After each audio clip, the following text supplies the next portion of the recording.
Welcome to our new segment on self-healing the body. Today in our third snippet, I'm Nicolette DeVidar. Spring is here and it's time for cleansing the body. So joining me today is Dr. Brian, how he's commonly called, Brian Keena, naturopathic doctor, in our attempt to help you get ready for spring. Brian, great to have you on. Thanks for having me back. So we've gone through a range of things in terms of detoxing, using plants to help with inflammation. Today I want to talk about spring. So it's really beautiful out, so it's a great day to actually dive right in. When we think about cleansing the body and getting ready for spring, what's the first thing that comes to mind? The first thing that comes to mind is all of the basics. So drinking more water, opening the windows and getting fresh air when you can, making sure that you have some sort of routine that makes you sweat each day, and eating all those delicious green vegetables that are starting to pop up out of the ground. Okay, when you say to sweat each day, okay, this is something where I'm already like running behind. What's the purpose of sweating each day? Sweating is part of our body's natural detoxification system. So we have our lungs and breath, which detoxify for us. We have our liver, which detoxifies quite a bit for us. We have our kidneys. And then, our sweat is another vector that our body pushes out toxins. Okay, so drinking water, opening the windows, sweating. Now, are there any other things we need to look for?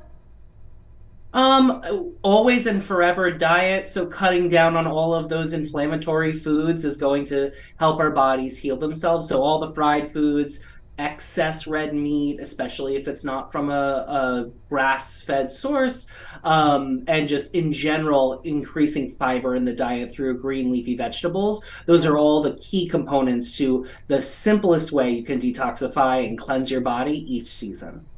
Now, of course, when we have spring and we see already all the flowers blossoming, there are also the pollen.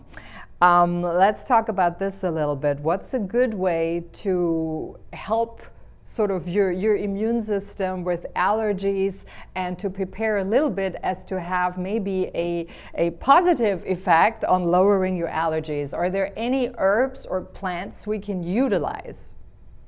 There's one. The first thing, though, is it's a plant product, which is actually honey. So locally sourced honey from where you live. You can get, farmers markets are starting to open up. So honey from where you live will contain trace amounts of all of these different pollens in the air. And that actually helps educate our immune system so it doesn't overreact. So that's one really amazing way that you can, just a teaspoon twice a day of local honey can go a long way. So you just eat it on the pure stomach. stomach, you just take a teaspoonful, or you can add it to something, I suppose, as well. You can add it to anything you like. You don't have to eat it straight from the jar. You can add it to tea. And in that tea, you might have some herbs like dandelion root, which is a wonderful detoxifying herb that also helps with allergies. Another herb that's really wonderful for allergies is an herb called eye bright. It's kind of named after what it does. It helps to keep the eyes fresh and bright. It's not always found. It's not the easiest herb to find. You often have to look at herb shops to find it, but it's a wonderful herb for seasonal allergies. Yeah, I was going to ask you about that because I know I have eye bright and I got it as a powder from Bulgaria, so I had to import that. I was wondering if we have that locally at all here. Do we? So I'm not sure about local apothecaries in the Virginia area, but I do know that one of the best places you can go for small amounts of herbs that are fair trade and gotten and brought to the United States in a sustainable way is through mountain rose herbs, which you can Google. They're kind of very popular. I am in no way affiliated with them, but that is who I personally use.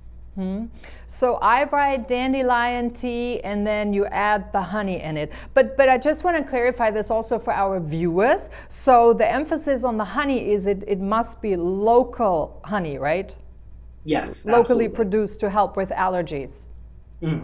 Right. And it makes perfect sense when you think about it. You're reacting to something in your environment. Right. So you need a honey that was made in your environment to have the best results. Yeah. Now, is there like a time limit as to when or for how long you need to take honey twice a day in order to see a certain resistance to allergies, or does this kind of work right from the start?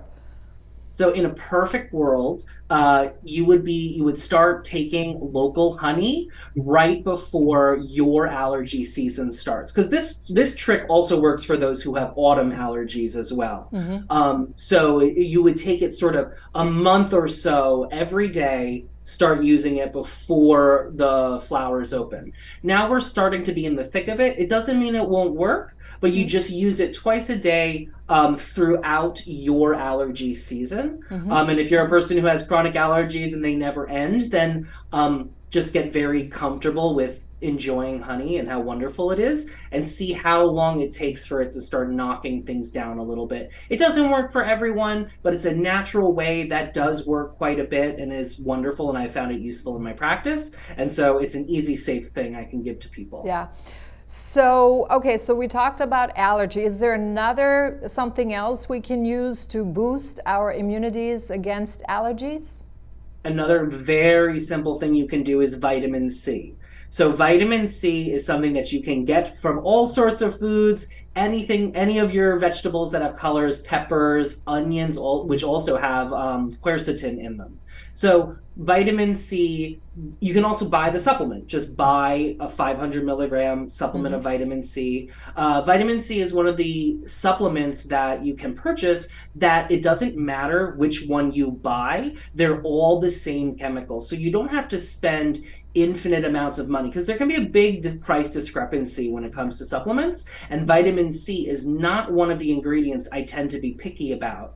So getting any old vitamin C will work. And I had mentioned earlier from onions and garlic a chemical called quercetin. Quercetin is the other really, really good supplement you can use for seasonal allergies. So when we're getting ready for spring. Obviously, we talked a little bit first about the basics, getting the fresh air and doing the daily sweat routines and the movement. And then we talked a little bit about allergy. So when we get ready for spring, what else do we have to look after? Like, for example, are there some people who feel increasingly tired? If that's the case, then what do you do about it? That's a great question. So if you're feeling tired as spring is rising, we tend to want to go and look at the adrenal glands, because and also if you're feeling particularly exhausted with the onset of spring, it brings a second factor into my mind that says, how did you overwinter? And a lot of times in winter, people overextend themselves, and it's a time where we're supposed to rest. And instead, we have holiday party after holiday party, and people can be quite wiped by the time they get to spring. What you can do is enjoy adaptogenic herbs. Herbs like ginseng is probably one people are very familiar with, but there are less intense herbs such as rhodiola or ashwagandha that can be really, really useful for boosting energy. But I want also for viewers to be thinking long term. If you leave every winter exhausted and every spring you're tired, it's time to start looking at the season prior to figure out how you're going to feel in this season that's upcoming. And so that takes a year. When I work with my patients, it takes a year of kind of going through the cycle of resetting each season. But in the short term, a couple quick adaptogen herbs. There's lots of wonderful energy teas that you can purchase at any old grocery store, and most of them have pretty good formulas. So we talked about allergies, we talked about fatigue and boosting energy. What else do we need to do to be really ready and in shape, of course, for spring? Can we briefly talk about slimming? Slimming. Sure. Slimming, though, will be a natural effect of doing all of the things that we just discussed. So eating right, exercising, and moving, your body will naturally come back into form. That said, we all want a solution. We want something else. What more can we do? And I actually am going to bring us back to one of the herbs we talked about, but I'm going to use a different plant part. So earlier I had mentioned dandelion root as being really useful. It's incredibly good digestive. It's a prebiotic, so it helps our gut microbiome. Wonderful part of the plant. But dandelion leaves, and again, this is the dandelion in the front of your house. Most people have them nearby. The leaves of the dandelion plant are very good as a natural diuretic. So they'll actually help you lose some of that water weight and some of that sort of bloating that people experience, and it can give a very immediate sense of relief. Oh, I'm going to be stocking up on dandelions, I can tell you that. Yep. And if you harvest your neighbor's weeds, just make sure that they haven't either been sprayed with pesticides or when people are walking their dogs, just make sure that they're clean. Yeah. But it is a wonderful herb to harvest fresh for people who want to get into homesteading or harvesting their own herbs or going out into nature. Dandelion is one of the first herbs I recommend just because they're all over the place. They're very, very safe. And you can kind of get that experience of harvesting fresh herbs and turning them into tea or salad. Yeah. Now, when most people talk about roots, though, I think very few know how to actually practically use it. So how do we envision that? You just go there and pull it out? Certainly not. Oh, yeah, that would exactly be how you do it. You can go ahead and dig up the root. You only with a little hand trowel is all you need. Sometimes you can actually pull them up, but it's not quite like a carrot. And most of the times, even though the root does actually it has a taproot, which is what a carrot is. It has the same structure. But dandelions will anchor themselves in the soil quite well. Whereas with a carrot, you've made the soil loose so you can pull it out, right? Like that's why we garden. You'll need just a hand trowel. They come up very easy. They're, most of the time they're about like this long, maybe shorter. Very easy to acquire, and you can go home. Some people like to roast them in the oven and then turn them into a coffee substitute. I've heard of that as well. But you can just put that in boiling water, wash them, of course, put them in boiling water, and then just make a tea out of them. I like to use a French press. I find that to be the most efficient way to use raw herbs.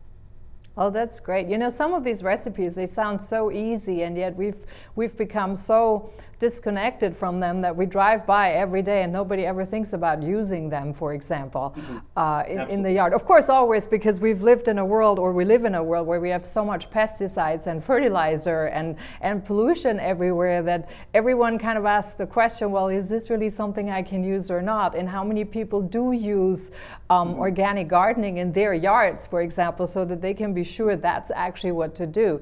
But I guess that also would be a great invite, Brian, for viewers at home, for people generally to start kind of their own little organic corners of their yard, right? Absolutely. The more organic, the better.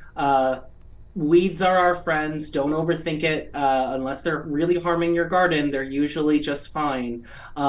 There's always been a desire in America to have a perfectly manicured lawn. That's something that culturally we've, sort of seen as very important. And we're starting to see that start to shift, where it's okay to have a different type of lawn, to have a lawn that provides for you versus is just a perfect, clean field of grass. Yeah. Now we're almost at the end of this last segment here, and I have one other question. So when we do about the spring cleaning, for example, there's also a lot of dust that sort of accumulated everywhere in the house and then also outside. Is there something how that helps us deal with this in a, how should I say that, in a healthier way? To deal with all the dust and the particulates in the air, honestly, I am a big fan of recommending HEPA filters. So really good air filtration systems. We have amazing filters that you can buy. They're all over the place, and they work really well, and they can really elevate your living space quite a bit. And so while it might be more technology and less a natural approach, it goes a very, very long way. Okay. Any last words on the spring cleanse, Brian, that we can take from that as a tip or as advice?